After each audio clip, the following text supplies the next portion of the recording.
Ladies and gentlemen, welcome to the World Championship Series Global Finals. It's Grand Finals time.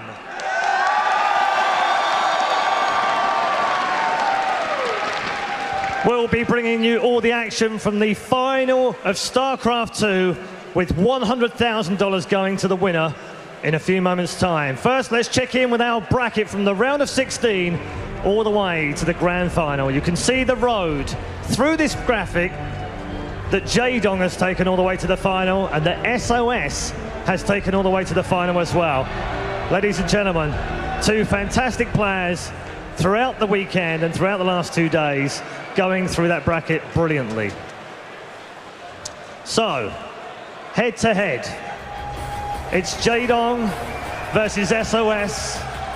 It's Zerg versus Protoss. Let's take a look at the matchup between the two players.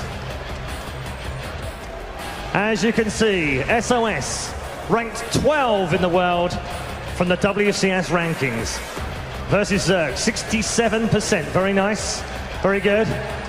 And Lee Jaedong from Evil Geniuses in South Korea, ranked number 3 in the WCS rankings from 2013. And versus Protoss, a very useful 62% as well. Ladies and gentlemen, our grand final will start very shortly, but first, let's get the predictions from our panel of experts with DJ Wheat. Thank you, Paul. Finally, it is time. We started with 3 seasons, 3 regions. We got down to 16 players. They battled it over the course of yesterday, and then today, the semifinals. Leading up to the finals, it's SoS taking on Jaedong for $100,000 in the title of WCS Global Champion. Gentlemen, I'm very excited to hear what you have to say about this. SoS, he defeated Hero, Polt, and Bomber on his way here. Jaedong, MVP, Deer, and Maru. Who wants to take it first? Oh, dude, we got to throw down some facts right out the gate. By being in the finals, Jaedong is officially the most successful pro gamer in history across all games. The #1 spot is his, dethroning Fatality, who has been in that spot since the dawn of time. Yeah. Also, both players in Season 1 and 2 went 0-4 in their Grand Finals appearance. SoS 0-4 to Innervation, Jaedong 0-4 to Bomber. So whoever wins Game 1, it's actually their first win in a Grand Final scenario. And most importantly, Jaedong has gotten 4 second-place finishes this year, is looking not to get to 5. He just wants to do 1 place better than Season 2. Yeah, Jeff and Todd. I mean, this final, the energy's electric. It's standing room only. There's people milling about. This is what I was born to do. I'm so excited. StarCraft has risen to this point where it's, I don't know if I've ever been a part of a better production, of a better show. Personally speaking, obviously Jaedong's my boy. I walked into that first booth when he took 2nd place at DreamHack, and he had tears streaming out of his eyes because he wanted it so bad. And it was at that moment that I saw him, and I knew that he was perhaps the most special player that I've ever encountered in my entire life. And to see that emotion generated here, to see him with yet another chance to reach up and grab that star, I'm going to cry like a freaking baby if he does or if he doesn't. So let's just keep the camera off of me. Yeah. Todd in Rotterdam, I want to hear from you as well. Let's start with you, Todd. I did not expect either of these players to make it to the finals. I know Rotti predicted SoS to win the whole thing, but looking at this match here, it's crazy that these two, they beat all the people that they beat, and now they're going to be playing each other. Also, Dana mentioned it, they both lost 0-4 before in the Grand Finals. For Jaedong, it actually happened twice. Once versus Bomber, once versus Bolt. So those who are Terrence, he's doing a lot better versus Protoss. This is a very interesting matchup, stylistically as well. And I'm just so excited. I cannot wait to get those games started and take a first look at what these players do. Well, and I'm glad you brought up what Roddy said, you know, that he had chosen SoS from the get, because I'm sure he's not only feeling great that he made the prediction early on and is almost there, but you said Jaedong's playing out of his mind. And if he brings that same game, Rotterdam, are you still comfortable with your prediction? Then I'm not sure, because what I just saw Jaedong do in that last map on Frost, that's the best I've seen a Zerg play almost ever. It's the first time I've really seen Jaedong. Oh, yeah. Like, Jaedong has beaten so many good players already this year, and to make it to so many finals, obviously that was not coincidence or luck, but I always just felt like the wins were good, sometimes impressive, but never like absolutely amazing, unforgettable, and that's almost what I felt in the last game, despite being good early on. But I don't know, I'm super excited for these finals. I'm a big SoS fan. I used to be a really big fan of Rain, and I still am, but I felt back then Rain and SoS were the Protoss players. That's why you stayed up at night. That's why you wanted to watch the Pro League. And SoS has always had this crazy style. We always thought you need Colossus in this matchup. And Rain is like, no, I'm just going to do everything else than Colossus. Even when I can and have 2 robos, I will refuse to make Colossus. And double observer production. Yes. All right, guys. Well, yeah, sorry to interrupt, Sean, but the players are ready. Let's throw it to the main stage and introduce our 2 finalists. Ladies and gentlemen, welcome to BlizzCon 2013 for the World Championship Series Global Finals Grand Final. Please make some noise for the finalists, SoS and Jaedong!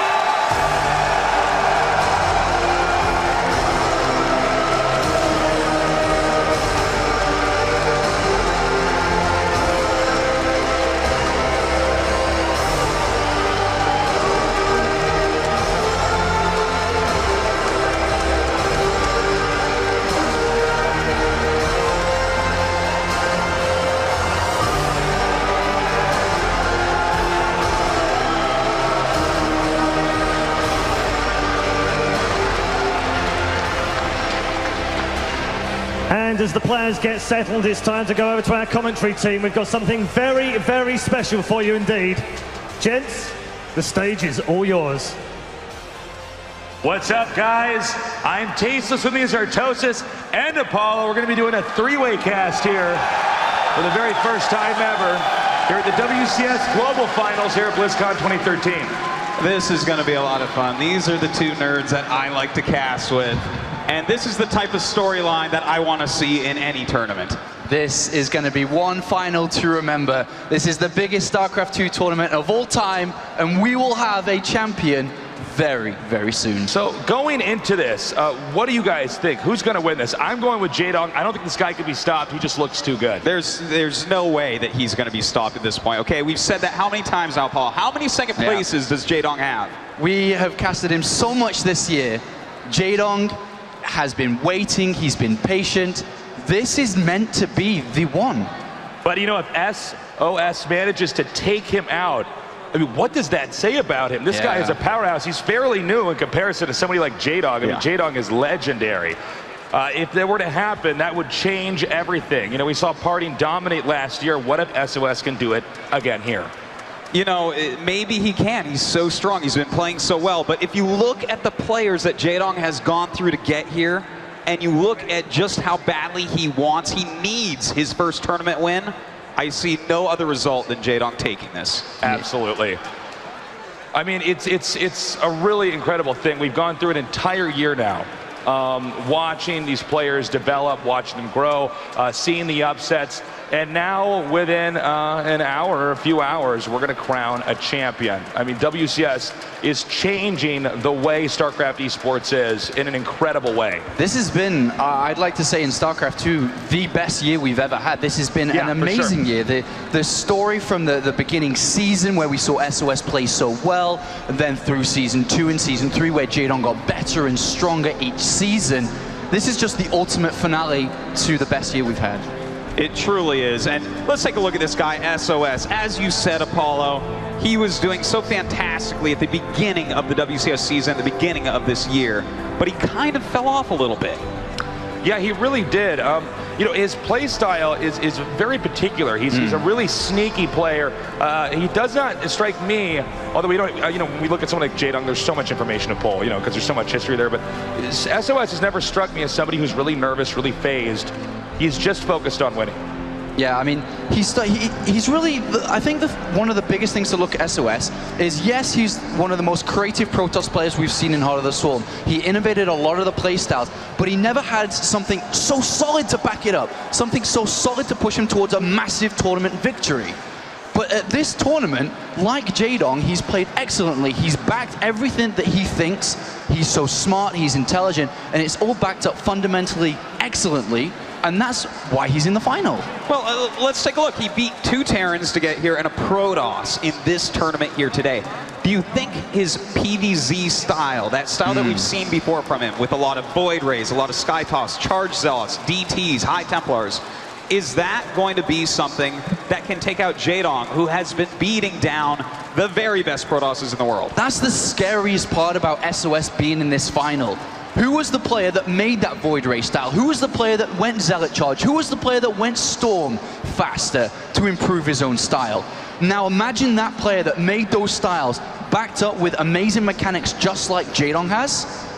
This is not going to be just as easy as people think it will for Jaedong. You know, it's funny. Let's go back to the start of StarCraft 2. Remember that not all the Korean professional gamers switched over. Okay, right. Jaedong was one of those players who was still playing Brood War when StarCraft 2 was out. And people were saying, well, what's going to happen when eventually StarCraft 1 entirely fizzles out? And these guys are going to switch over to StarCraft 2. And a lot of people were saying, well, we'll see people like, for instance, MVP dominate. Of course he's going to be good. He's had more time to practice, and he made the right choice to switch over to this game. In this period of time, from the end of the full end of StarCraft 1, and these players switching over, Jaedong has risen to the top so quickly. It is absolutely incredible. And shouldn't he have? The greatest Zerg player of all time. We've known this forever. No one was even close to him in Brood War. And it looks like he's on that same path again in StarCraft 2. I think that we can look at when players like Jaedong, or let's just take Jaedong. Jaedong, when he moved into StarCraft 2, he played, some may say, an arguably harder game when it came to Brood War. He was playing faster than anybody else. He was stronger than anybody else. Do you not believe, though, that he's hit new heights and new levels for Zerg players and overall players in StarCraft 2? He has. Look at his play. He's using more Mutalisks than most other Zergs. He's innovating in a lot of ways. His mechanics are just fantastic. In my opinion, Apollo, he is the best reactive Zerg. I completely agree. You know, it's funny because we saw in that last series there, Jaedong really is somebody who takes control of the game. You have to play by his set of rules. I'm wondering myself, what exactly is SOS going to have to do beyond just completely bulletproof defense?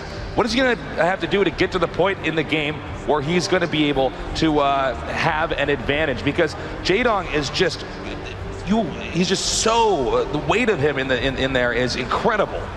You know, I think Apollo said it well before. SOS is an innovator. He is someone who comes up with new stuff. And I think we need to see something new from him here.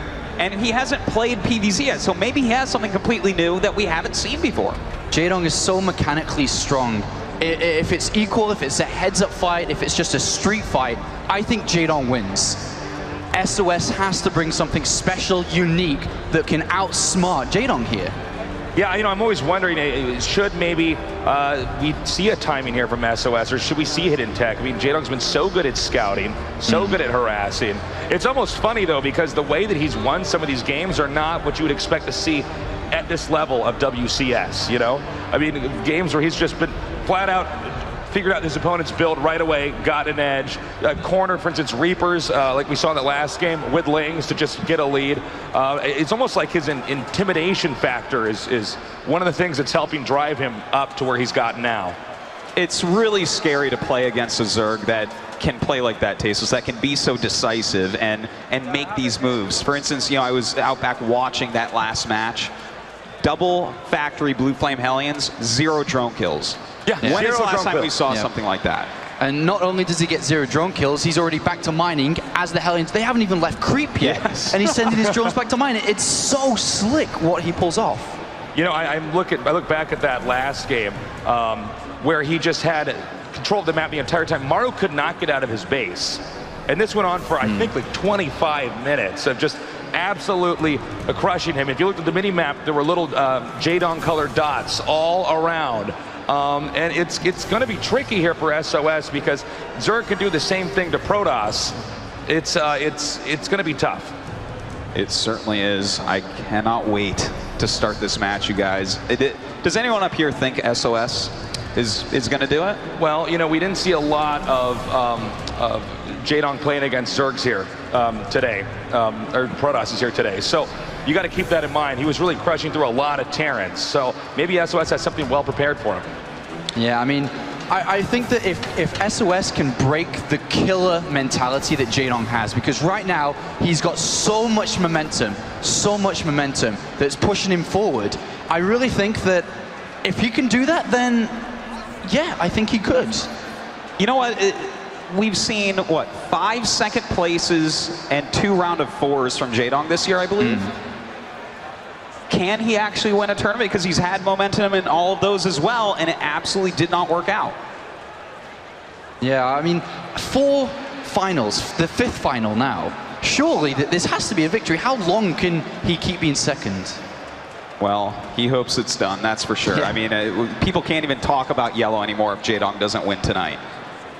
Well, it's so wild to see when you get to StarCraft 1 and StarCraft 2.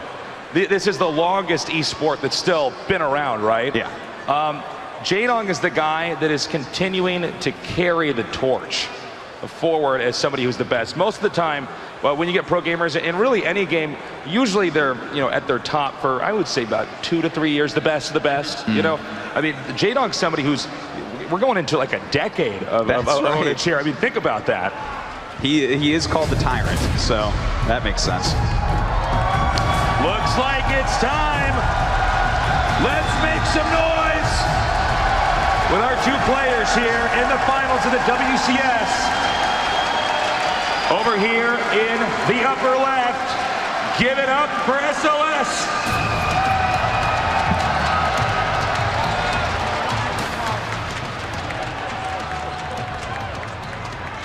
All right, it looks like we have had a pause. We did see Jaedong type in PP, which is the cue for a pause inside the game. We don't know what the issue is, but whatever it is, it's clearly important. These are, okay, looks like, okay, he didn't have sound on. Let's try this one more time. Over here in the upper left, the Protoss hope. Give it up for SoS.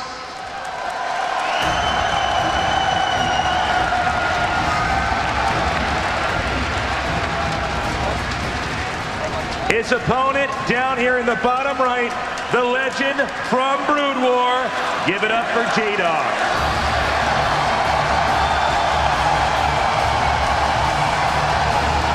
It's a lot of support for Jaedong there, Tasteless. Always a fan favorite. Really tries to interact with everyone. And oh, do we have a cannon rush starting this off? Looks like it's going to be that. He's sending the probe out here now. Now, Jaedong's gone for early pull before, but it looks like in this case he's going to go for a quick hatch. Uh-oh, this could really backfire. But he sees the probe coming, so at least he can watch for something like this. A second probe coming around. Oh, is this going to work here? Well, Jaedong, look at it. He saw the probe. He's decided to switch up. He's gone for the pull. Oh, well, that's actually really nice. The fact that he saw that probe, because the second probe coming out, this is going to make it really hard. Wait a minute. He's still going to go for it? This is interesting. I think this is something we saw from Liquid Hero within a couple of tournaments, actually. He's going to cannon rush from below that hatchery. Well, you know, one thing about SoS is he has such brilliant builds. He's bringing this one here into the most important match of his entire career.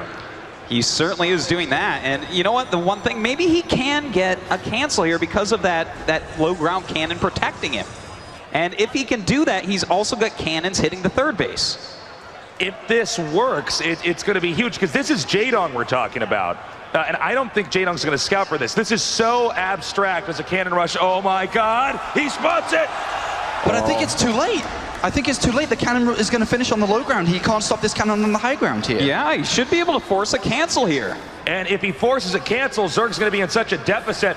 SoS already has cannons at the front of his base. Well, what does Jaedong do from here? Is he going to cancel Apollo? I'm not too sure. Oh, I think he has to, actually. He's already got this other hat trick coming down on the left-hand side. This is going to be impossible to defend. And, you know, think about this. With the cannon, the one on the low ground, he can't expand to that other base if this gets canceled. He'd be stuck on 2 bases, and he does force a cancel. Does make that cannon finish at least. And, well, the gateway just starting now, about a minute later than normal due to the cannon rush. So how successful do you think this has been, Artos? This is a dedicated attack from resources that could have been for a faster expansion. Was this worth it for SOS? I think if you look at it in the broad spectrum of things, where it's some games he's going to pick up a free win here, it's worth it, but in this game in particular, wasn't good enough. Really interesting play. And with the way that Jaedong probably was going into this game, his mindset, the tables have really been turned. Jaedong was somebody who was taking control of each game against his opponent, setting the rules. Now, it's completely different. Jaedong has to, on his feet, with the world watching, engineer a strategy that's going to come back and turn the situation around. Well, I think that's really what Jaedong is best at. This guy's so reactive, he's so clever, he's played a lot longer than SOS, he's so experienced. I think he's going to be fine here. Yeah, and Jaedong's decided to take double gases here, so what is this actually for? I mean, he's going to tech up quite fast. Is this just for Zergling speed? Does he try to do something else here? I'm not too sure. It's pretty hard to say, actually. I'm trying to figure out with 2 gases this quickly, like, you could go for a fast layer. You know, what would you want to get with that, though? It's funny because if he doesn't get a 3rd base up here and Protoss is on 2 bases, I mean, this is StarCraft 101. You have to stay in the lead when it comes to expansions as Zerg. So maybe Jaedong's going to try to do something to end this very quickly. Well, he is going up to a very fast layer. I'm not exactly sure what we're going to end up seeing here, Apollo. What do you think? Well, the options from this point, well, as he starts to clear out these cannons, he could go for a Nidus Worm, but what exactly is he going to put in there? He doesn't have Zergling speed research. Does he want to throw down a Roach Warren soon? Mulists are out the question. Could it be, if he takes the gases on his other base, could it be a Hydra Nidus play or something? He's so limited on gas at this point. Yeah, you know, he hasn't taken the gases at his new natural right here. So it can't be mutas, as you said. It probably won't end up being any sort of infestation pit. I'm not sure. I feel like it's going to be a Nidus Worm. I'm not sure if that's the best move, but then again, what is the best move in this very bizarre setup that SOS has started this game out on? Well, we have to look. The SOS did do research +1 attack straight away. He's added on 3 extra gateways, so no matter what Jaedong does, SOS seems to have a plan here. He's chronobushing into that cybernetics core. Okay, so SOS is going to have plenty of units, probably isn't going to die. Ooh, a Hydralisk Den. So he's actually going fast Hydras. Maybe Jaedong thinks here that we were going to see a Stargate rather quickly after the cannon rush, which is pretty common.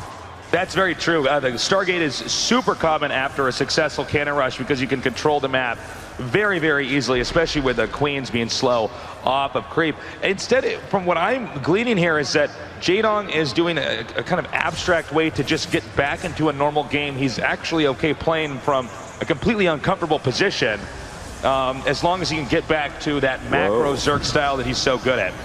As we see here, we have 4 probes that just got rallied to exactly the wrong place. That is actually a gigantic hiccup in SOS's economy. Well, now the cannon's going to get picked off here, but we have a pylon aggressively. Remember, +1 attack has finished, and units are moving across the map.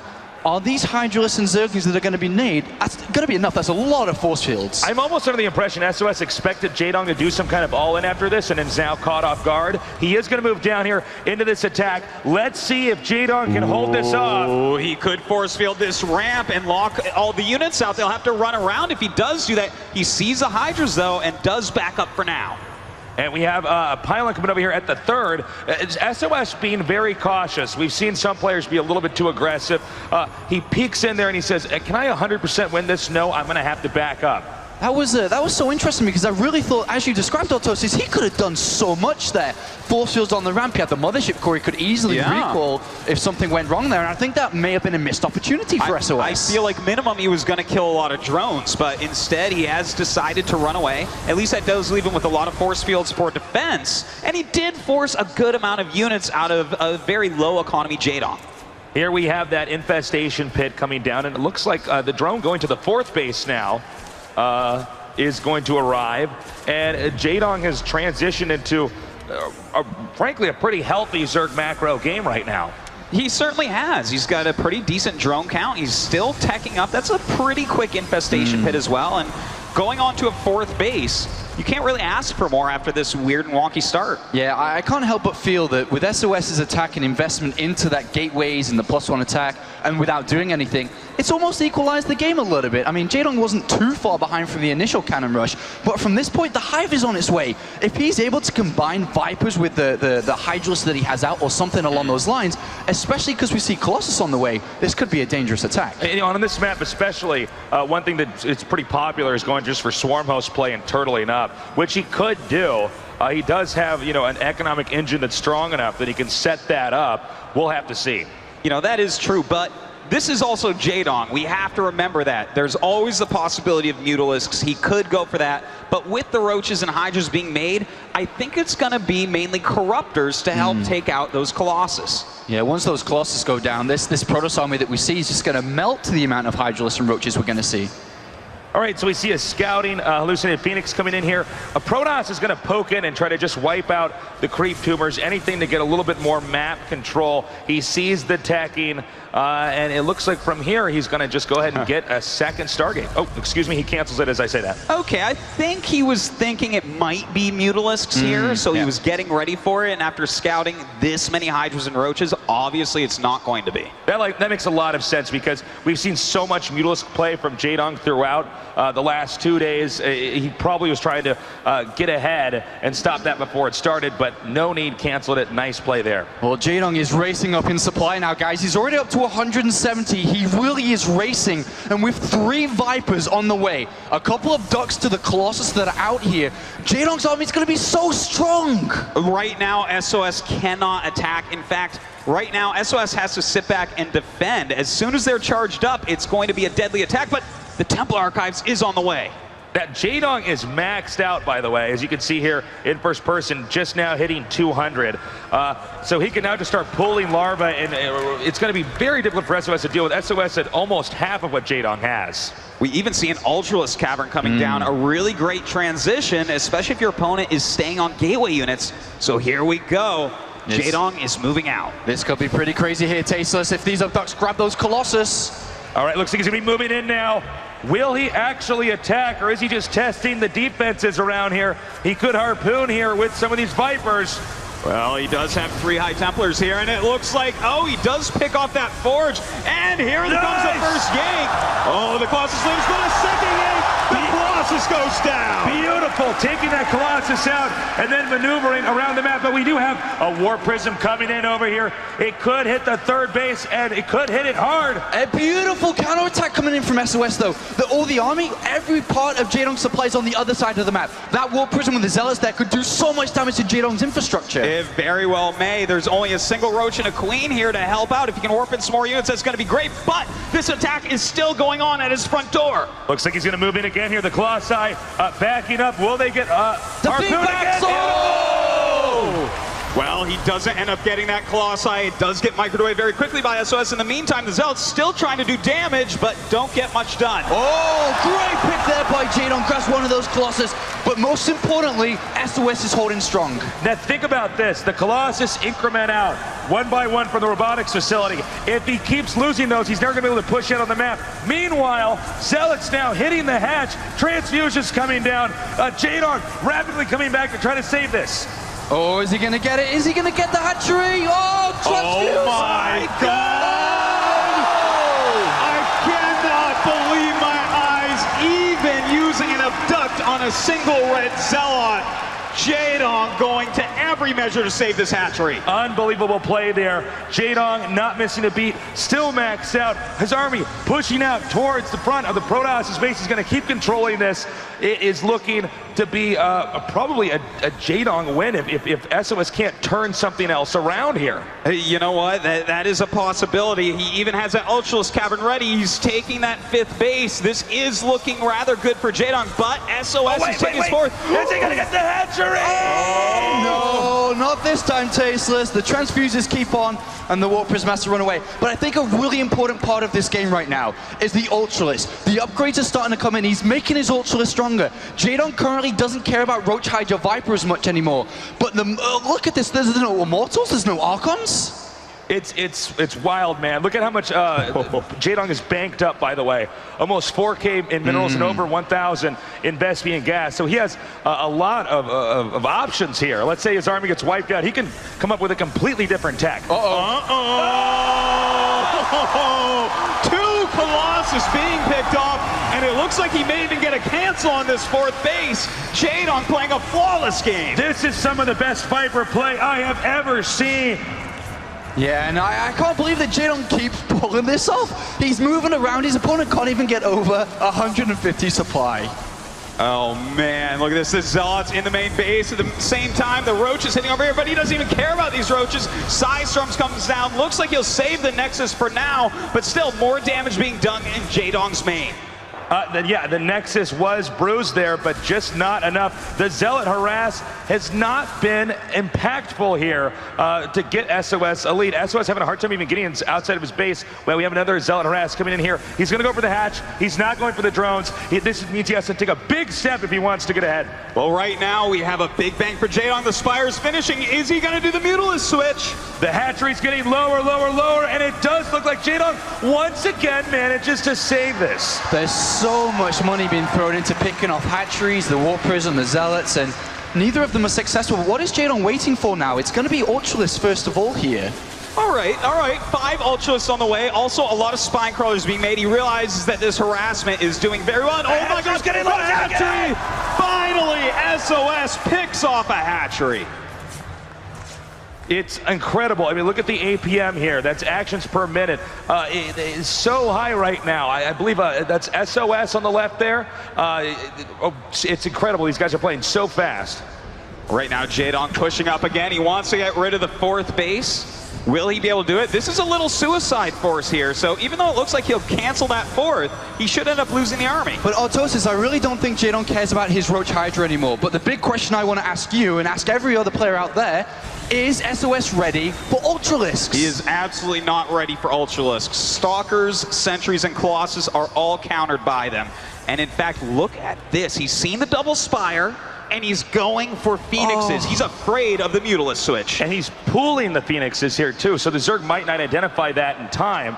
And that might be a big surprise here for Jaedong. Yeah. Well, Jaedong is still making Ultras, and that's just another unit. You know, Phoenixes are even worse against Ultras than Sentries are. So right now, SOS is attempting to take a 4th base. He can't stay in 3 bases forever. And I think what we're going to see, Jaedong's going to go for one big final attack. As soon as SOS moves down to take his 4th, his army will be the open. And that's when Jaedong's going to come for map number 1. And it looks like that 4th is all just about to be completed here. He might wait for that to finish so even more damage is done, but you're absolutely right. He's going to gear up for one big killing blow. Well, he's ready. He's just waiting, kind of in a concave here. It's hard to break through a wall with Ultras. And in fact, now he's showing them off. SOS has to be feeling pretty sad that he's bought so many Phoenixes right now. Jaedong's on 5 bases. You can't stay on 3. He has to come out, but it gets cancelled. How the hell is SOS going to be able to afford anything if this game continues on? This game is going to start snowballing here. In fact, it already has, really. Jaedong is getting bigger and bigger and scarier. He has so much banked up right now, and now going for the Nexus here. Will this snipe work off? He'll take out the Nexus and even free up supply to tech to something else. Well, it looks like he does want to switch tech now by throwing away those Ultras. He could go into Mutas, but let's not forget, SOS is ready for that. There's a lot of mind games going on right now. But how much money does he really have? Because yes, he'll have a little of everything, but not a lot of it. And that's the big problem, because look at how much money Jaedong has saved up. At any point in this game, Jaedong could win with his trademark move. Well, you know what? There's a lot of Immortals on the way. We're actually starting to get to a composition that SOS may be able to win battles with.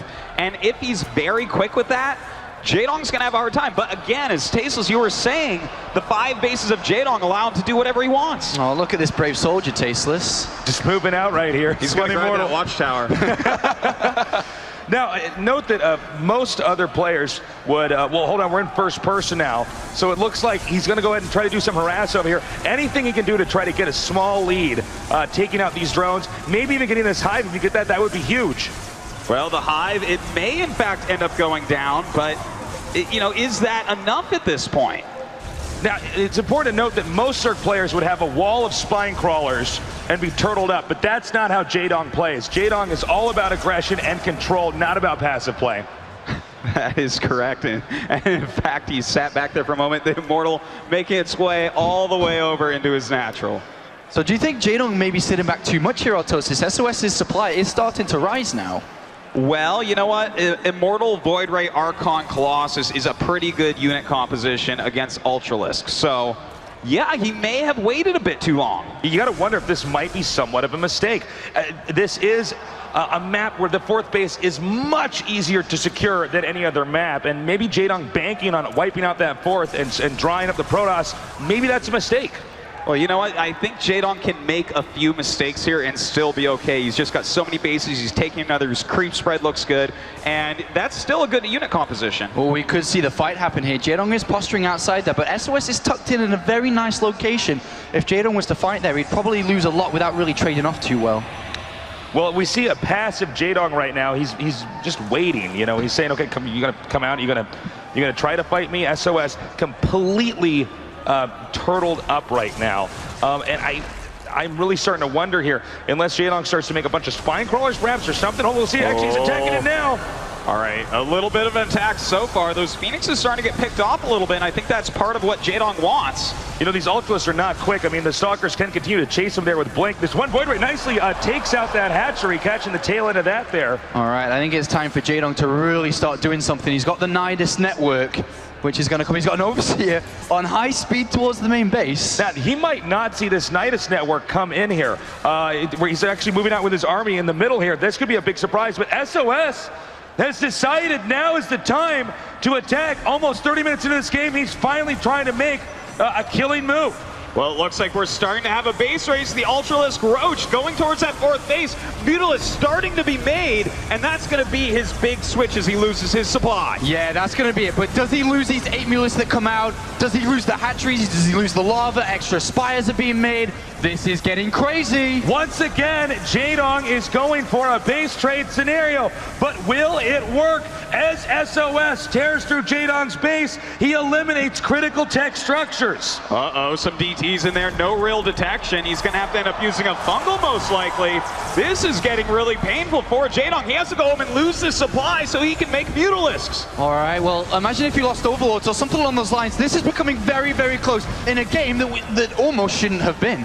It's absolutely insane. The bottom right base is being taken out. Phoenix is being produced. There are 3 spires being made right now. Did he lose his main spires? Is that why we're not seeing it? He lost both spires back there at the second. Oh, this is really stressful right now, I imagine, for Jaedong. With all the Phoenixes being made, they've already been upgraded for so long. They're going to be so good against Mutalisks that pop. That is very true, but these Mutas do have +3 attack. There may be a few Infestors left on the map that could swing that battle in his favor. But this is starting to look really rough for Jaedong. You know, if he gets enough Phoenixes out, the Overlords are not really well protected. I mean, he could actually wipe out all of the ability for the Zerg to make units here. Oh, and he's actually adding on 4 High Templar, and I really think that's the deal with what he's expecting, I'd imagine, to be Mutalisks. He's probably like, Jaedong, come on, man, you've been on 5 bases for 20 minutes. Where's the money? Well, it's a very good question. I think he's really smart to be making these Phoenixes. Jaedong just losing the spires, doing the base trade with Ultras, it's not working out for him. He doesn't have enough lava. No, he does not. He's lost so much. It's so sad. He has all this capital, and he can't spend it. Well, here goes the army, and this is going up towards at least where 1 or 2 of his extra spires are at, and there are 2 of them. So those are going to be taken out rather quickly as well. Good thing, though, he made 3. Does Jaedong fight up there to defend that location, or does he forget about it and try to keep the Mutalisk count rising? I think he has to forget about it. There's no way to save it, no matter what. Those Immortals are going to win whatever battle comes to them right now. He actually just has to have mass Mutas, but there's so many Phoenixes out, I don't know that it matters. And the spires are going to be stamped out again here. Jaedong running out of places to hide as this death ball of SOS moves from location to location, slowly wiping out anything Jaedong related. Oh god, these Phoenixes doing such a great job against the Mutas, and in fact coming to join up this army with all those Archons. You are never going to be able to engage this. Yeah, after watching this game, I can't help but feel how good and how well SoS has played. Just imagine, a few moments ago he's on 3 bases, he couldn't take a 5, he looked so far behind, but everything's gone his way. It certainly has, and this is the final battle. GG! Wow. That was amazing. For SoS to come back and win that when Jaedong had so much money banked, so much tech, he had everything at his disposal, and one false move, not letting his army die, not having the supply to repop on Mutas right away. He waited too long. It's so interesting how SoS played that. I was pretty confident, I think you guys were as well, that once we saw SoS stuck in his base for like 25 minutes or something, that Jaedong should be able to win that no matter what. But SoS had the patience. He was so calculated when he moved out. Even the order in which he attacked everything was beautiful, and that's how Jaedong got wiped out. All right, so this is going to be the next map that we'll be going over to here in this best-of-7 finals. It is going to be Derelict Watcher, a 2-player map. It is rather large and open, and it's definitely a map that we've seen throughout the World Championship Series this year that has favored Zerg over Protoss. It has, and I think it's a good map for Jaedong specifically. We've seen a lot of Mutalisk play here from him, but it feels like, you know, is he losing his nerve? He's in the finals. He's so close to winning the most important tournament of the year, and he just almost threw away that game that he was so far ahead in. Well, you know Jaedong's going to be kicking himself for that last game because it started out weird. I really like that strategy by SoS, but you know the thing is that it was a strategy that, although it was weird, he was unable to make it follow through. But yeah, he had that advantage, and he wasn't able to carry it out. Well, Apollo, what do you think Jaedong has to do here to pick up a victory to get back on track? I don't think he really needs to change that much. I really, kind of felt in that previous game that he really wanted to end it with the Mutalisks. He knew that a base trade could happen, but it just didn't kind of go the way he expected it to be. So I don't really think he'll change that much this game. But one thing to note, which, okay, maybe one small thing we'll see change, is just maybe the openings. I think he'll be a little bit more careful of SoS. We know that he can open any style, any kind of build, aggressive or non-aggressive. Well, you know what? I think that's a good point, Apollo. If he plays as well as he played last game and just doesn't make that one big crucial mistake, he was looking like a better player for a while there. But again, SoS, you cannot count him out. He knew what was going on the entire game. He was so on top of Jaedong's style, making those Phoenixes so early on. That's really how he ended up winning. Well, guys, it looks like it's time for game number 2. To find out who is going to be crowned the champion, the best StarCraft 2 player of 2013 here at BlizzCon. Over here in the upper right, in the red, up 1 game so far. Make some noise for SoS.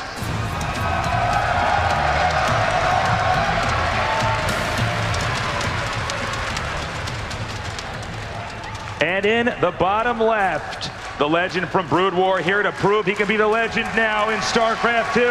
He is Jaedong!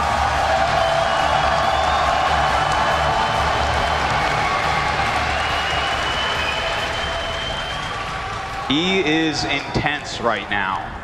To have lost that game. Looks like we might have a pause here. Looks like we do in fact have a pause. Yeah, I think it was Jaedong putting his headset on, so he's just doing it now in the booth. But I really agree. I mean, he was intense, man. That stare as we were loading into this next map, I think that would it? Yes, it is. It would have. It really would have angered him, that first map. That would have made him so much more determined for this next one. That would be so frustrating, that first map. All right, so anyways, we're back into this game. Again, the map is Derelict Watcher. And you know what, SoS that was just on screen there, he actually looked very calm. He looked very collected and not even really nervous. It's really interesting. He just seems unfazed. at all by this entire experience. He's totally clutch. Are we seeing mind games happen here, Artosis? Are we going to see another early forge? Yeah, we are. This is another cannon rush. So is he saying that you can't? I mean, is Jaedong saying you can't cannon rush me twice in a row? You know what's crazy about this? Let's say that SOS wins here. Let's say that this strategy looks like the last strategy that we saw in game number 1. This will forever change the way we understand Protoss. Well, SOS is going for it. We don't see a second probe this time. Of course, this is not a map you're going to go low ground. Oh, okay, the drone coming out. Almost looking for something weird going on. And will a probe... Oh. Apollo, it's happening. It is happening, and well, guess what, Artosis? You cannot get in between those two pylons. Yeah, due to the architecture here, he can actually just make a cannon when it's blocked off. And Jaedong is probably going to be forced to cancel here. This is like SOS's thing, finding funny places that you can't get into. So this cannon rush is already basically successful. Jaedong is not going to be able to stop it. I don't even know what it means if Jaedong loses to cannons in the finals of this. This is insane. All right, now the drones are coming down here. Kenny, nice wall up there. If he gets these cannons up, he's going to have to cancel this hatchery. That'll put Zerg in a really bad position. You know what? This is exactly what SOS wants. He gets 2 free drones now as well. Jaedong is way further behind than he was in the first game. That was so much more successful. Jaedong, in that circumstance, thought he could break it. Thought that's the reason why he pulled the drones, but he couldn't. I have to imagine that Jaedong is livid right now. In game number 2, Cannon's already foiling his plans. Well, this is a terrible spot to be in. You know, he's already lost a couple extra drones. Look at this, he has 4 Zerglings. What are those Zerglings gonna do? See that there's a cannon at his opponent's base? Great job, Zerglings. We see the Lings now completely rendered impotent. There's nothing they can really do here. He's gonna go ahead, SOS is gonna go ahead and tech up, get his gas. And from here, SOS has a series of very good options for how to carry out a win. Yeah, I think it was a really smart play from SOS, because when you open up with a cannon rush in game number 1, Jaedong's going to be thinking, yeah, he's not going to do it twice, and therefore decided to go back to his original build that we almost saw him try to pull off in game number 1. And SOS was able to play that mind game, and he won it, and he gained the advantage. What do you guys think Jaedong's going to do in this game? Because I think if we look at the last game, it's fair to say that he handled that bizarre situation really, really well. It was the end game where he kind of wasn't able to really follow suit.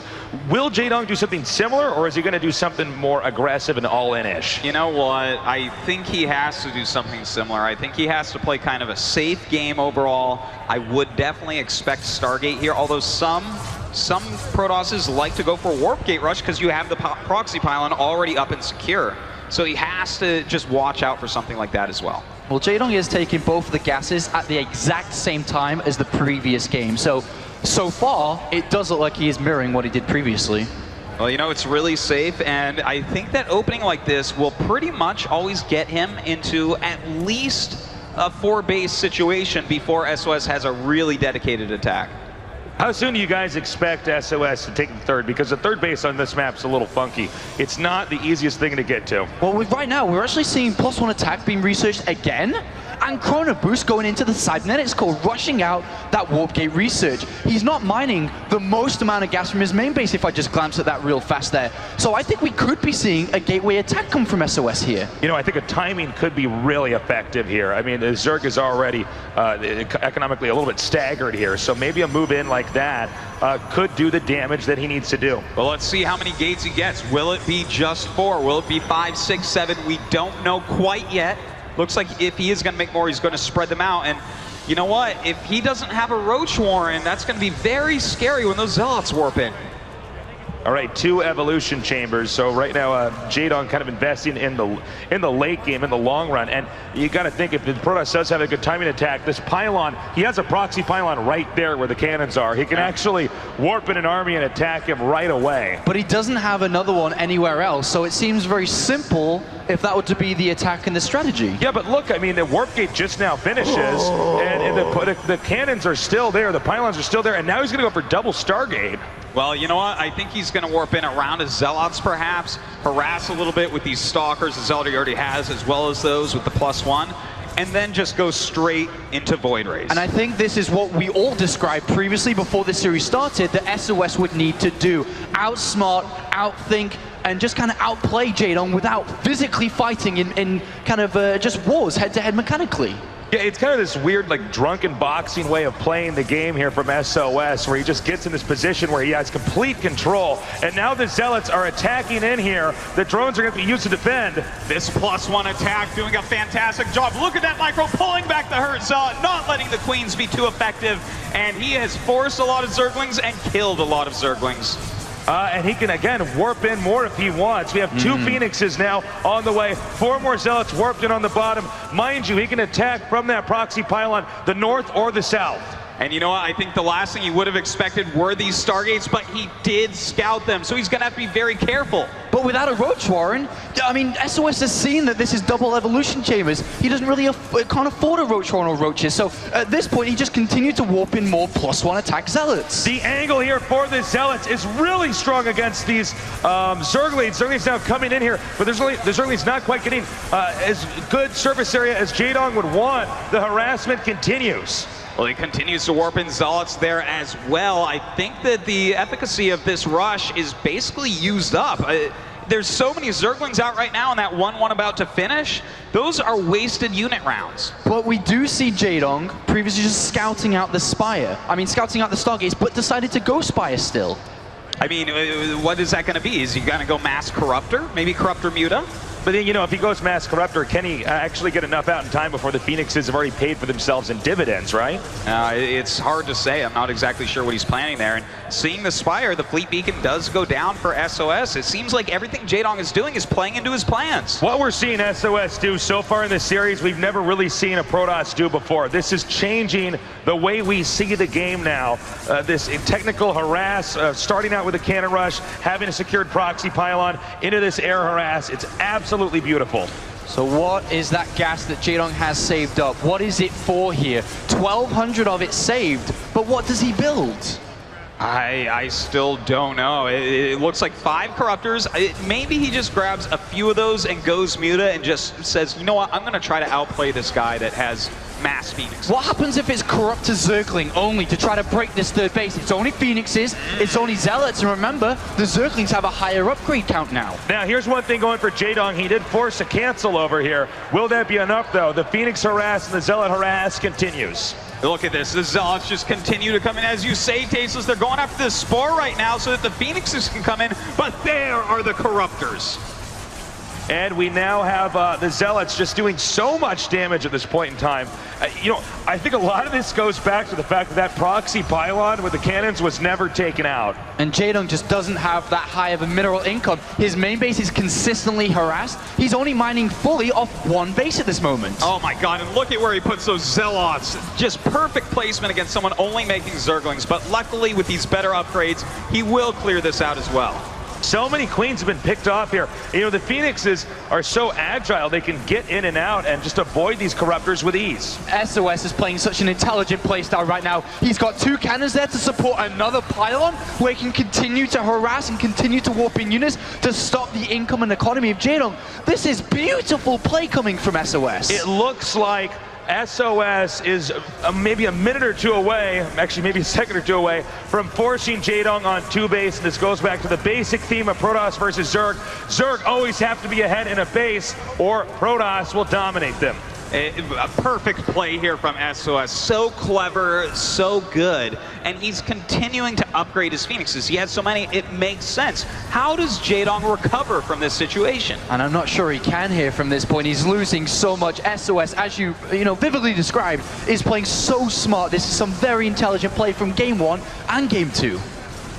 We see the Phoenix is now strong enough to engage the Corruptors, doing so much damage, and Zealot spinning in here. I don't know if Jaedong can recover. It looks like he may be dying here, Tasteless and Apollo. Look at all of these Zealots just pushing forward. The Corruptors almost all gone. This is bad news for Jaedong. Again, the Corruptors being beaten back. Nothing really here to stop these Zealots, and I think we're probably going to have to go into game number 3. Yeah, even if Jaedong's able to push this back with the Roaches and Corruptors he has, this is a very easy place for SOS to fall back onto a third and continue the game longer if Jaedong does defend on what he has in bases at the moment. At this point, the Phoenix count is simply too high. They're being so efficient. It's snowballed far out of its control. And I gotta wonder what's going on in Jaedong's mind. How is he gonna recover here as this series continues? Because SOS is playing like probably nothing Jaedong prepared to face against.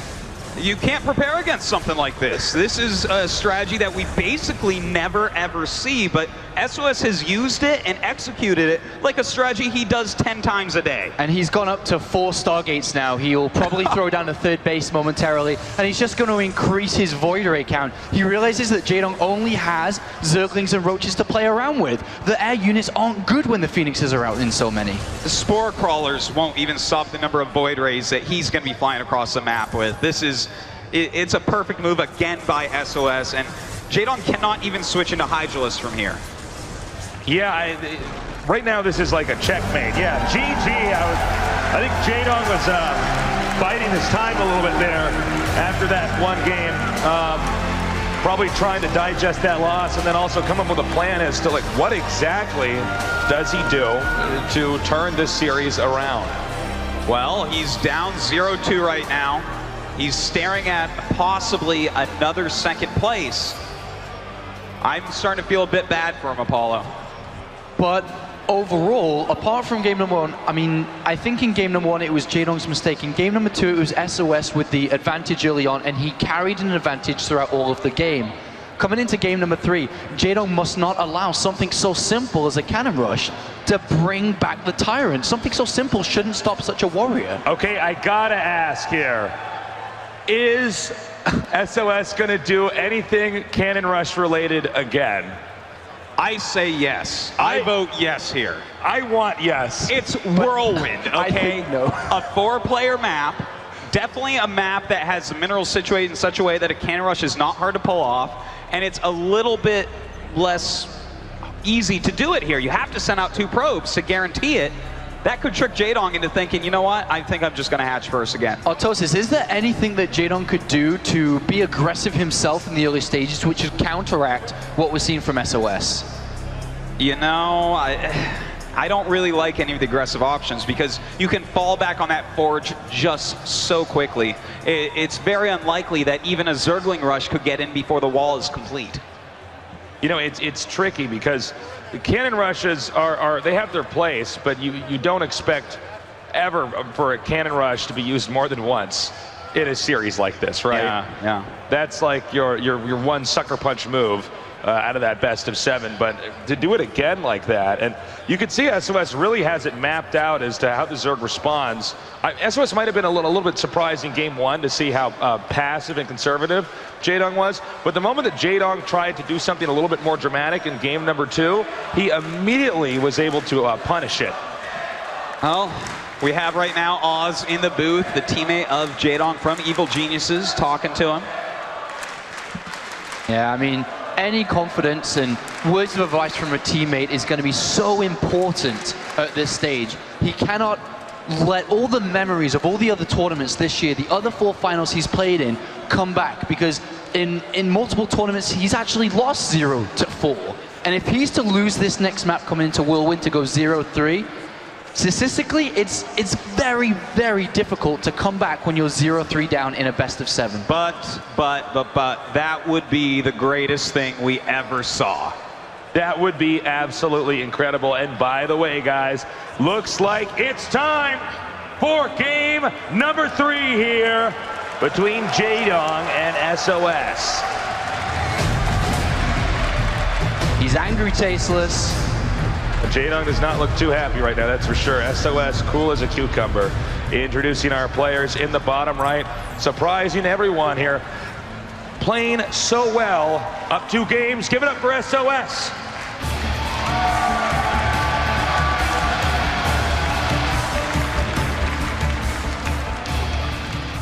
And in the upper right, the fan favorite here, the legend from Brood War. Make some noise for Jaedong.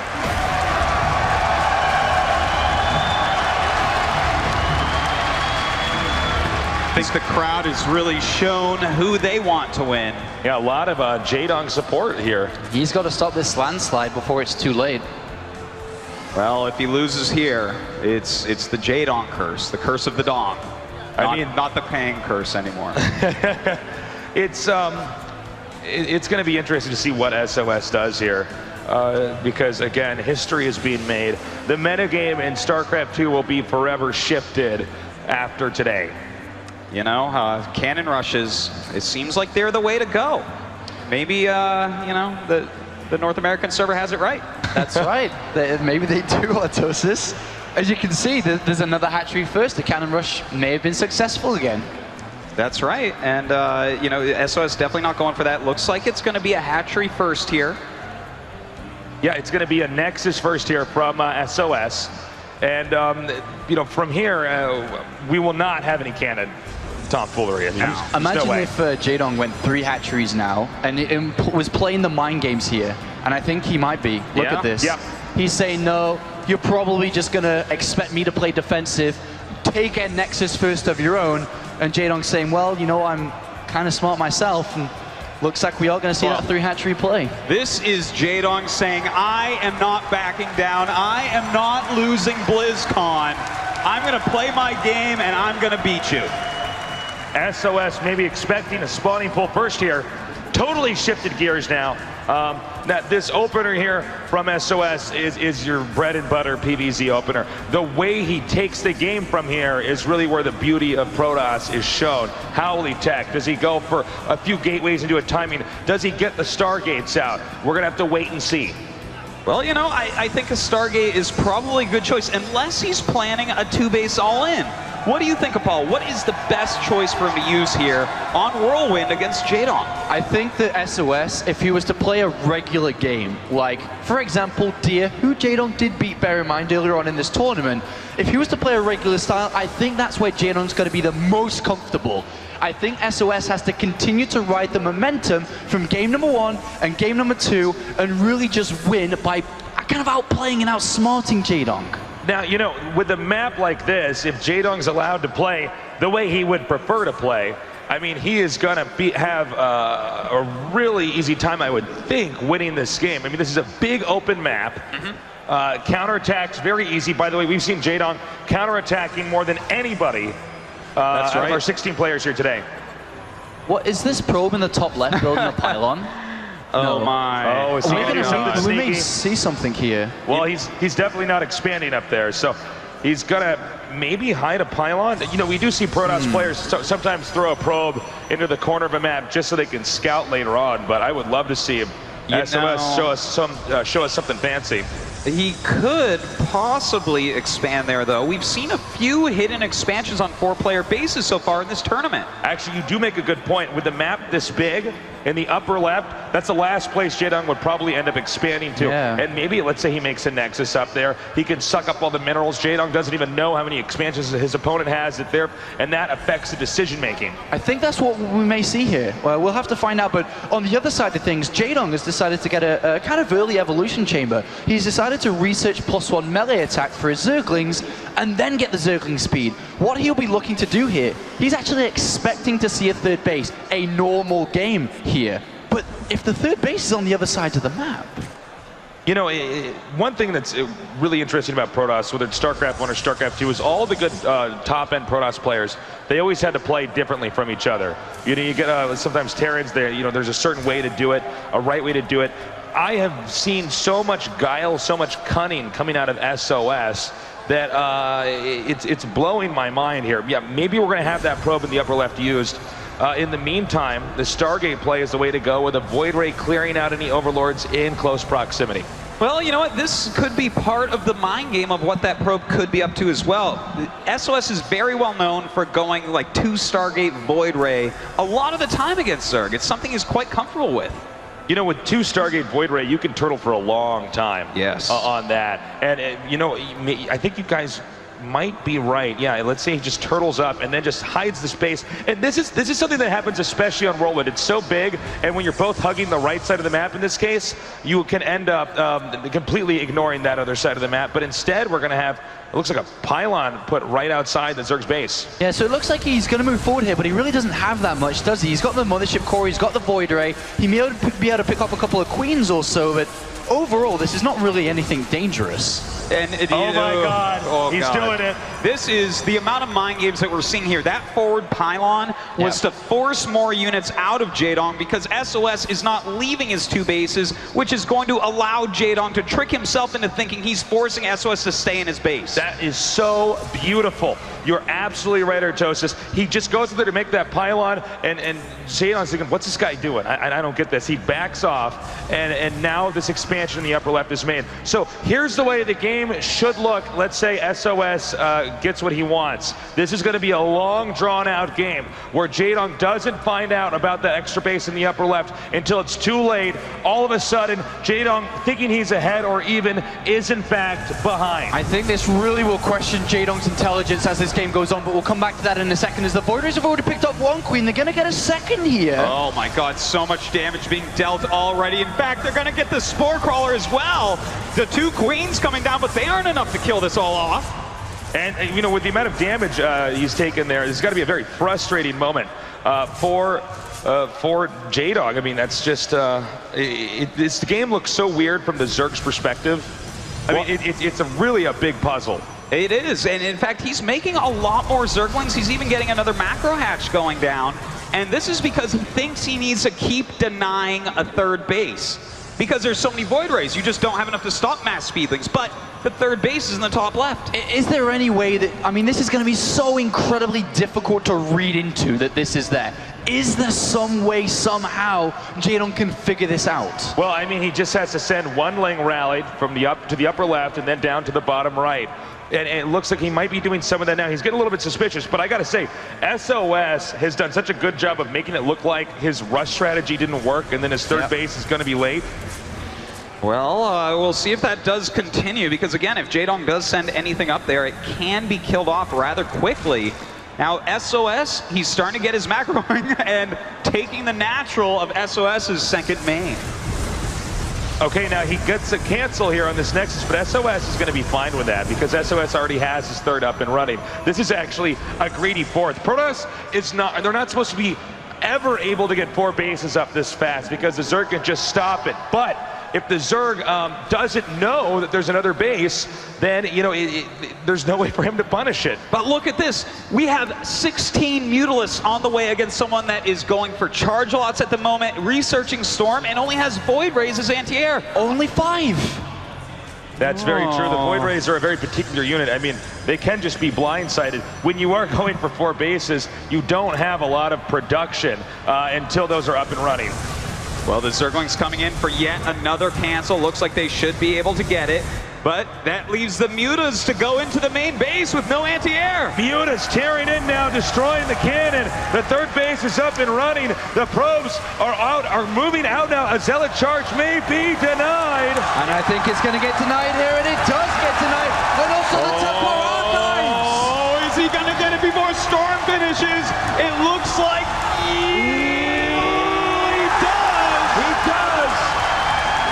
Now the Mutas are retreating, and you know, one thing that I think SOS didn't anticipate was that Muta attack like that.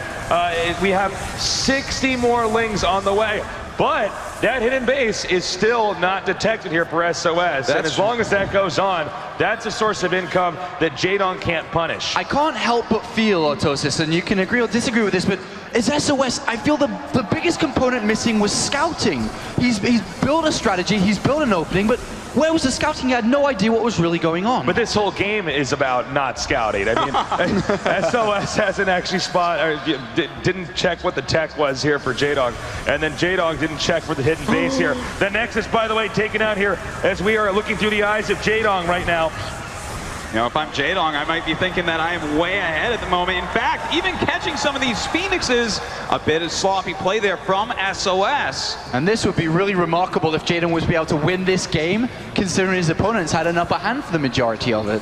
Well, what SOS needs to do is bunker down and turtle and wait this out. It in a way should look like the last game that we saw. He just needs to defend, and let Jaedong think he has more of a lead than he actually does. Well, you know what? Jaedong right now on 5 bases, getting infestors out, continuing to make mutas. If he gets one good fungal growth on all these Phoenixes that are out there, he can just win the game. And now SOS is going for his 5th base, which you so rarely get to see from a Protoss in this kind of a manner. If he gets this up, it could just turtle. He might be in good shape, but Jaedong is one of these guys with surgical precision with those mutas who could get in there and do the damage he needs to do. Well, especially when he has 23 mutas. That's surgery with a sledgehammer, Tasteless. So we have the Lings coming down now, probably to try to deny this expansion yet again. Well, they're not going to be able to get it, are they? With a couple more weapons, they should be able to push this back. I'm really excited to see these fungals come down. They could change everything in this game if they were to land. SOS coming out here now and wiping out that small Zerg force. Jaedong right now might be a little bit confused. Wow. Can he bait the Phoenixes? Can he bait the Phoenixes back? If he baits them back in, he gets 1 or 2. That is not as many as he wanted, but that is a start at least. The thing is, SOS is going to be a lot more careful in the future. All right, missed Phoenix, the fungal there. And now an engagement. Archon's hitting these infestors, and right now the Muta's taking some damage from those Archons as well. Uh-oh, all of the Mutas are going to go down, but the Lings will clean up the ground army. Oh, no, Burrow. It doesn't look like he's going to get away with the infestors. But he might be able to pick off the 3rd base here. That's a lot of Zerglings. There's not too much helping and surrounding it. He has an Archon coming up here now. The Void Race coming up as well. Phoenix is rapidly picking up each individual Zergling. There may be just enough Protoss here in defense to save that Nexus. And there are so many units streaming across the middle of the map as well. Well, he does save the Nexus, but is he going to save it this time with that many Zerglings coming down? In fact, it looks like Jaedong is going to run into the main on the cell. Oh, beautiful warping by SOS. Incredible. That could have been a game changer had he gotten into the main. Lings now again hitting this Nexus. They've got the wraparound, Tasteless. They've got the wraparound on it. And with that wraparound, they're going to be able to probably take this Nexus out. So many cannons being warped in. But again, the story is that Jaedong doesn't know about this base right up there. Jaedong is eventually going to end up expanding to that location and then finding out that he has been, well, part of a ruse all along. You know what? I don't know that that expansion is actually going to be enough with 15 infestors on the way, as well as mass Zerglings, as well as Ultralisk upgrades. This army is so scary. It's so strong. If he can get in there and just destroy the bottom right, I mean, you can, in a sense, as far as stuff you have to kill off, you look at the, as long as the bottom right, where all the stuff is produced from is killed, yeah, Jaedong absolutely wins. 14 corruptors. Wow. This is quite the air army. And you can see that with the turtling so heavily here from SOS, I mean, that's great and all, but it's the Phoenixes, they're allowing SOS to actually do any damage on the map, right? You know, these pickup queens taking out drones. With all those corruptors, he can stop that immediately. Well, we have a lot of Archons being made, and I do have to say that Archons are a good counter to Lings and to Corruptors and to Mutas, so that's still going pretty well for SOS. And I think Jaedong agrees with you. He's added on 7 roaches here, which is going to be a lot better against these Archons than the Zerglings will. But it really feels that Jaedong is increasing his upgrades, and he is starting to build an army to take a fight soon. And we did see those infestors getting burrowed. He may be moving out here to try to get a fungal off any of this bunched up army, or even dumping a bunch of infested Terrans here and then running in with the rest of his army. You're really smart, Tasteless. If he's able to grab these units, that's a good start. Oh, and it looks like he's going to get a lot of them, but some of them do get picked up. The Corruptors coming in from the side. Storm going down. A lot of infested Terrans as well. And it looks like he might be able to get all of these infestors if he can just chase them down. The Corruptors are wiping out everything in the air, but the Protoss ground army is so dominant, warping in here at this pylon. It looks like Jaedong does have to retreat once again, but he is maxed out. He still has a reasonable bank, and even going into Greater Spire now. And he's able to keep 10 of the 15 Infestors alive. Together with the Roaches, they are almost the best, the ultimate army against Zealot Archon. Landing the Fungals, preventing the charged Zealots from moving forward, keeping the Archons away from doing damage. If he's able to land the correct Fungals with the Infestors left over and come in with the Roaches, even the Corruption spell from the Corruptors, it would be such an amazing fight for him. And this might be the perfect time to attack here for Jaedong, because SOS is trying to sneak that 5th base up here. Nice fungal! Beautiful Infested Terrence raining down Psystorm to follow that up. But this may be just too much. The Chain Fungals can punish the Zealots so easily. Roaches have pretty big umbrellas, Tasteless. They're surviving the storms and they're pushing forwards. He's now going to close in here on the would-be 3rd base, keeping SOS under control. By the way, supplies right now, SOS at 107 to Jaedong being maxed out. SOS is in some trouble now. Jaedong just has so many bases. He's hit a unit composition that's working out. And look at this, SOS going up here, finding all of these spine crawlers, and he's going to lose the rest of his army. Yeah, he's going to lose the rest of the army. And as Jaedong may be sensing right now, SOS is losing control of this game. Jaedong is pushing forward. He didn't let this landslide happen. It isn't looking like a 0-3 at the moment. It is looking like Jaedong can potentially win this next map. And that is exactly what he needs, because as we said before, if you're down 0-3 in a best of 7, the odds of you coming back are pretty slim. Oh, he's trying to get something done with that War Prism, adding a Robo, another Robo at the moment, getting Blink. I don't know that any of this is really going to help out, though, because we could see a gigantic switch into Broodlords at any moment. Yeah, look at the amount of money that Jaedong has banked up once again. Very similar to game number 1. He has a lot of options. You know, this game is really a testament to how good Jaedong is, because despite still not knowing about this 3rd base in the upper left, he still has managed to just pound away at SOS and keep his options limited. You know, this has to be a shocking wake-up call for SOS, who took the first 2 games in such glorious fashion, to come in here, hide his base, it never gets found, and Jaedong is crushing it. And 7 Broodlords are on the way now. What really anti-air do we have left? Let me just go over the composition. 13 Zealots, don't shoot up. 2-3 Immortals, don't shoot up. And he's only got a couple of Storms, Tasteless. He doesn't have anything. These Broodlords are going to come in here like the Langoliers and eat through the remainder of SOS's base. Archons on the way. Those aren't going to help. He's never going to get there because we have a lot of Fungals with these Broodlords. And Jaedong has built an army which may not be answered for here. With 7 Stalkers, emergency anti-airs coming in, but with the Fungal coming down on the Stalkers, they're not going to go anywhere. He's continuing to move forward right now. SOS just trying to hang on in any possible way. The Broodlord still positioned so well. The Stalker's now pushing up. Can SOS hang on? The Storm Flank really did help out quite a bit, but SOS is not even making anything at the moment, and 28 meters on the way. Jaedong wants to end this with his trademark move that he has made throughout the World Championship Series, the Flying V, the flock of Mutalisks. 37 Mutalisks! And he'd be making 16 more if he wasn't maxed out. Yeah, these mutants are going to come in here, and that is just, you can't stop this now. From all corners of the Zergon section of the map, the mutants are going to fly in, and Protoss has already been knocked back into the Stone Age at this point in time. I mean, you can't get an answer to this. Watch this, Tasteless, as these Mutalisks enter the base. SOS is going to go, oh no! He's got nothing to do with it!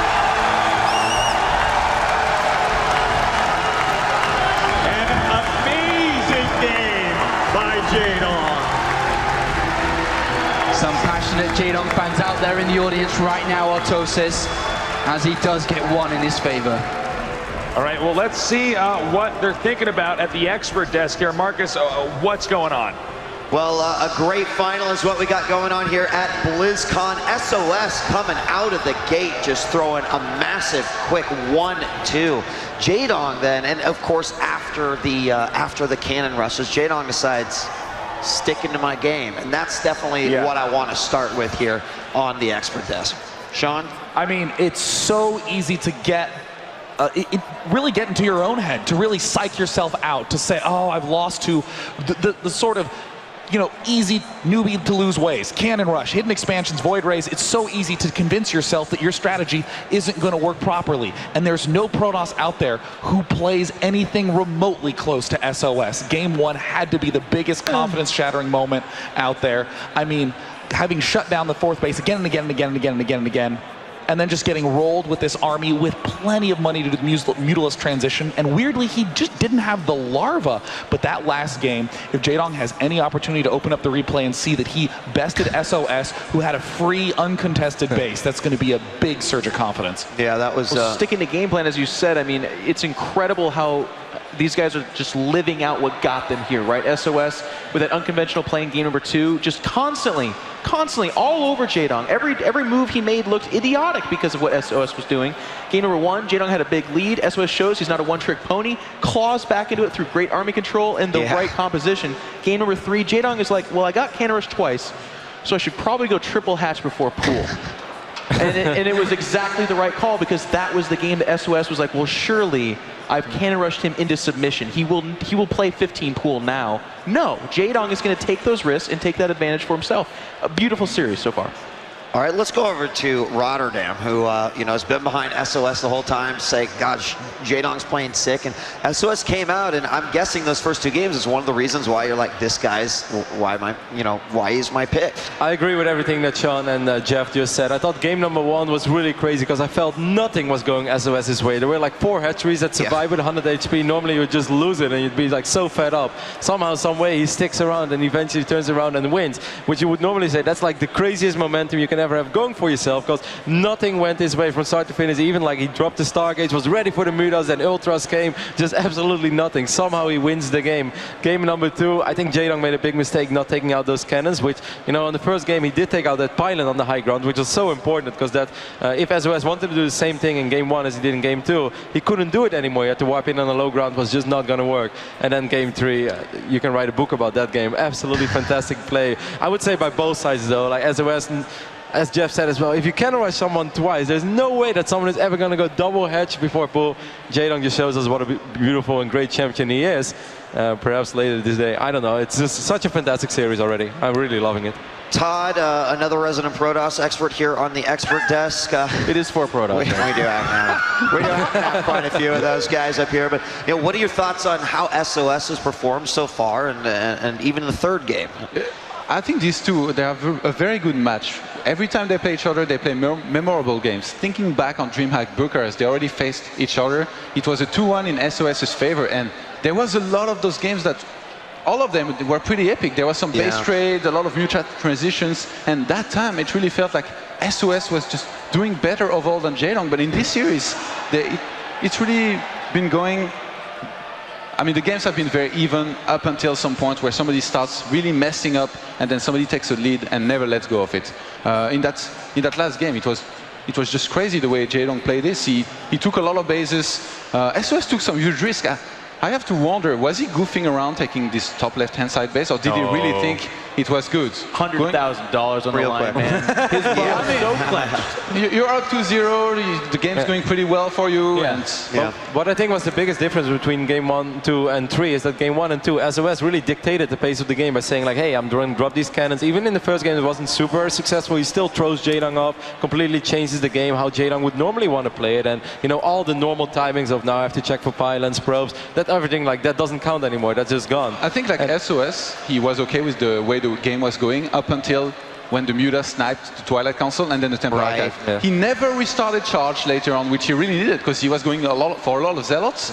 And he went for the double fleet beacon, which, I mean, when you do that, it means you're definitely out of your comfort zone. Yeah, I mean, that's the first time we've ever seen SOS really get flustered in the entire series. He's looked on point with like every strategy he's dished out. So the players are nearly ready. They're about ready to go. Before we go over, we were talking a little bit about what's interesting about how these guys have placed and who they got here. Do you want to break that down a little bit, Sean? I mean, both players have taken down 3 WCS champions on their road here. I mean, Jaedong first takes down MVP 3-0, the Europe Season 1 champion.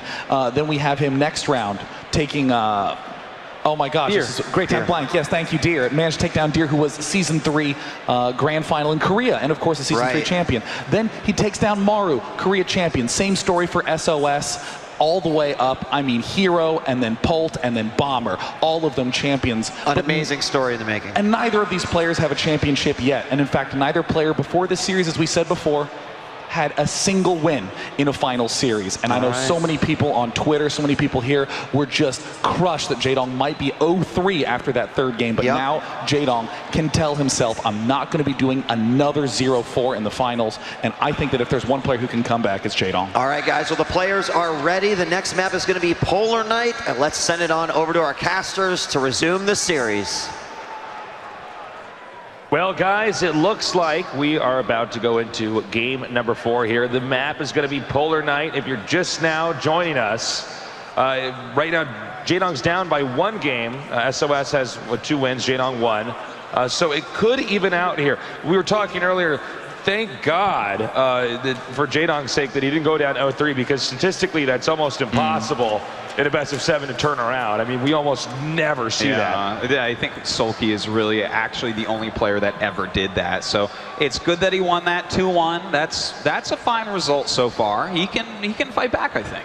Well, let's talk about this next map that we're going to be going into. It's Polar Night, and throughout all of the finals this weekend, it is the #1 vetoed map by Protoss players. Talk us through that. Well, Polar Night, man, that main base, 360 degrees of drops coming in there, or mutas, or what have you. It's a gross map for Protoss. You do not want to end up playing here. This could be very, very rough. All right, let's ask the question again. Is he going to do anything like a cannon rush again? Are we going to see anything weird like that? Whirlwind, that map's so big and out there. I get the hidden expo strat. I'm 99% sure we won't have a hidden expo strat, but the 2 cannon rush strats seem to work so well. And Jaedong actually seemed to have a fairly hard time with it. Is there a chance of something like that again? I would say yes. There is definitely a chance of another cannon rush. He probably wants to end it early in some way or another. I would like to see it. I think it is yes in this series, but no for this map. All right, we're going to find out soon. Let's get loud in here. Game number 4 is loading up. SOS, our Protoss, against Jaedong, our Zerg. And actually, we're going to have to restart the game here. So we'll have to try that again one more time, guys. Sit tight. SOS found that funny too. Yeah. So anyways, once we get the game reloaded up, we'll put this up here. Anyways, SOS, as far as I can tell, is not going to play a normal game here. Three games in, he has not done anything orthodox. He's not been your textbook Protoss. You know, I feel like Jaedong in this series as well, I want to point out, I don't think he's going to go pool first at all unless it's a Zergling rush. I feel like he has decided that these cannon rushes will not stop him. It's a series of mind games, and I feel like he's either going to go hatch first or a very aggressive opener. And it would be so risky for SOS to continue to cannon rush every single game, because if he does, and Jaedong didn't do it, he would fall behind in the early part of the game, and he doesn't really want that at such a high level. Second place, $45,000. First place is $100,000. And money is pretty cool, man. I mean, that's a lot on the line. And I mean, on that, the notoriety too. I mean, just to be made the player of the year, the world champion of the year. Well, yeah, that's what Jaedong's looking for. He's looking for the win. You could give him a check worth 0, and he's still going to be exactly as happy. Okay, let's try this again. As this game loads up here, SOS up against Jaedong in game number 4, as we get closer and closer to crowning the best player in the world out of these 2. Over here in the north, with completely innovative, revolutionary play, he is SOS.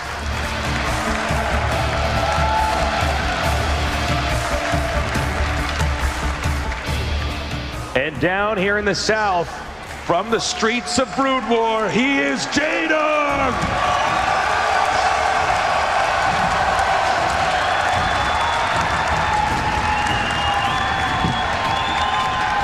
Means streets those were tasteless, but he ruled them. Indeed.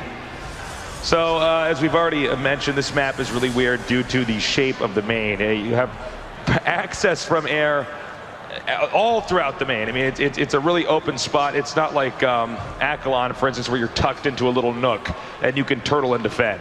It's also got that crazy natural where you can get behind it and shoot up if you have any vision.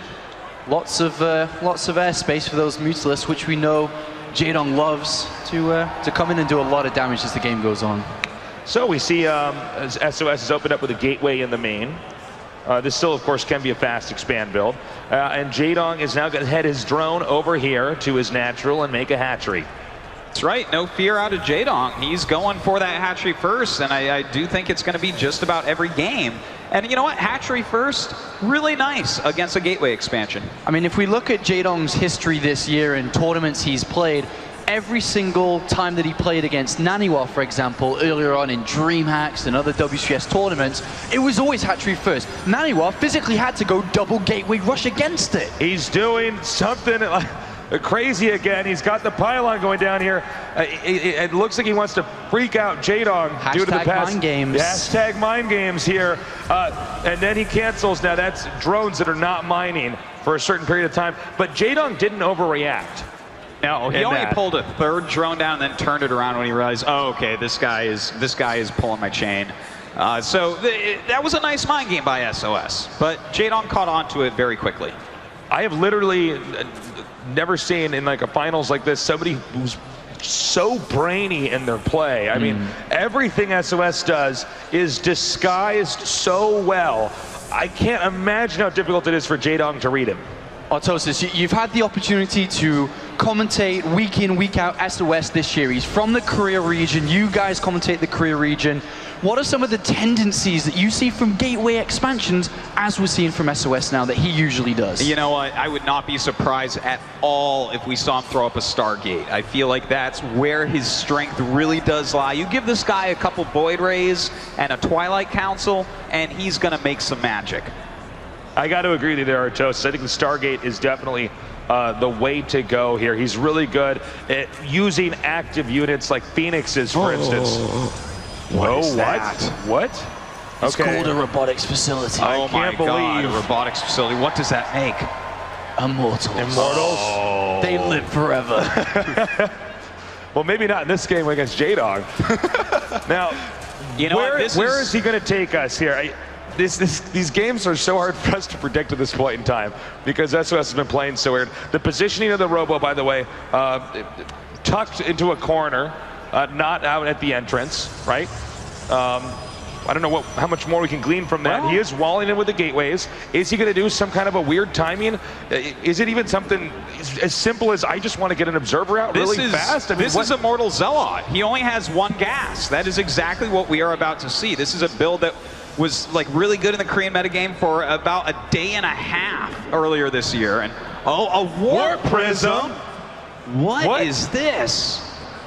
Well, Jaedong with his Overlord has spotted the lack of that single gas on the left-hand side. Let's see if he sees the Warp Prism here. He sees the lack of gas. Oh my God. Which way does he turn? Well, is he turning at all? He's not turning at all. He's turning. He's going to exactly curve around this robo.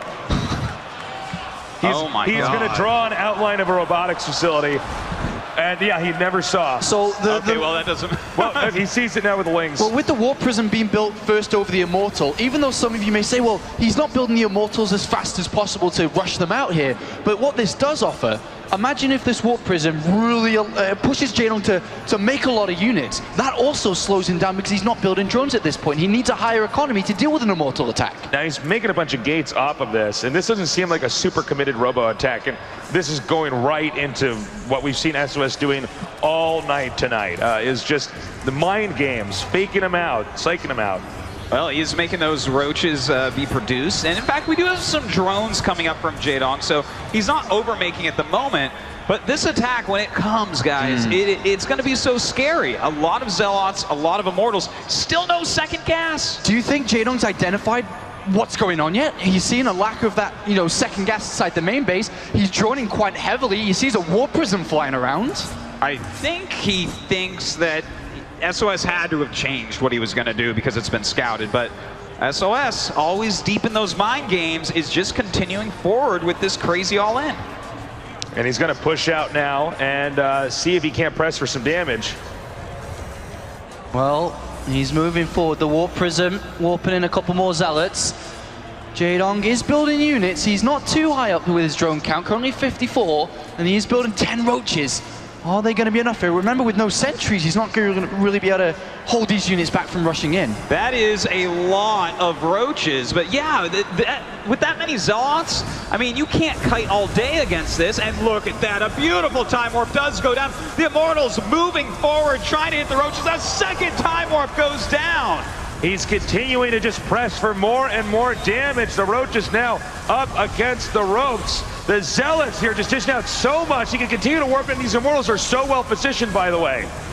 Just an amazing attack thus far. More and more Roaches just piling out. But these two Immortals killing them off. GG! And that brings us to 3-1 for SOS. Wow, SOS is changing, you know, not just the way we see Protoss, but the way we see StarCraft 2. You know, we've seen a lot of players who are mechanical. We've seen a lot of players who are just good at little battles and engagements, okay? We see a lot of people who are good at just playing conservatively. This guy is inside your head. These are actually games that are, I think you guys can agree with this, pretty difficult to cast because I can't read what SOS is going to do until he pulls it out. He's so unpredictable, and that's who he is. He changes it up from game to game to game. If he was using the same style inside out, Jaedong would know what to do. He'd be cutting the right corners, he would be prepared at all times. That's what's going wrong here. And here's something to keep in mind. SOS only has to trick Jaedong one more time. Well, Jaedong needs to win 3 in a row at this point. And think about this. Has SOS actually tricked Jaedong in every single game? Actually, yes. Jaedong never found that expansion in the upper left. So this is a pretty tense moment. I can only imagine what this conversation is like going on in Jaedong's booth as to how he needs to play this if he wants to be a champion. Well, you know what? The next map is going to be Frost, and I think that this is a good map for Jaedong. I feel like, you know, it's so big that if you can get into that late game, it's going to be quite hard for SOS to win. Is this a map now where SOS, as you keep on asking, can say, cannon rush time? Is this where he does it when he's 3 games to 1 with just one single map from being the 2013 world champion? You know, let's talk about that for a second, because there's an interesting theme that's going on here. He's primed Jaedong from the start with cannon rushes, right? And then he's followed the next 2 games up with proxy pylons or just something that alludes to another rush. I don't know if it's going to be a cannon rush again this game, but I could see him faking or trying to fake Jaedong out with another pylon. He might even want to go for just some really basic gateway timing attack at this point in time. Jaedong's mind is going to be spinning so fast trying to figure out what on earth is this crazy player doing. That might catch him off guard as well. It is a 4-player map though, so a cannon rush isn't as easy to pull off. It is difficult. Sure, you need to scout twice. You probably need to send out double probes to find out where Jaedong is as soon as possible, otherwise it wouldn't be executed as fast. It's not as easy, but can we all agree that Jaedong should be going hatchery first on this map? Yeah. It's either hatchery first or a Zergling rush, so going for a forge quickly is not that bad an option. It is very true. We're very close now to starting in game number 5 here. And yep, it looks like the players are both ready here. Are you guys watching ready?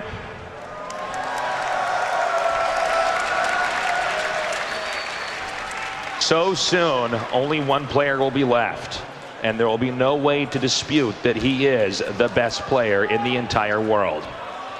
The game is now loading up. The map is Frost.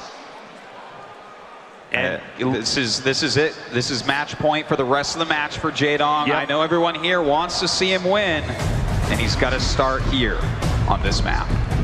Head to head in cross spots here. Now over here in the upper left, in the red, changing the way we understand StarCraft. Give it up for SOS.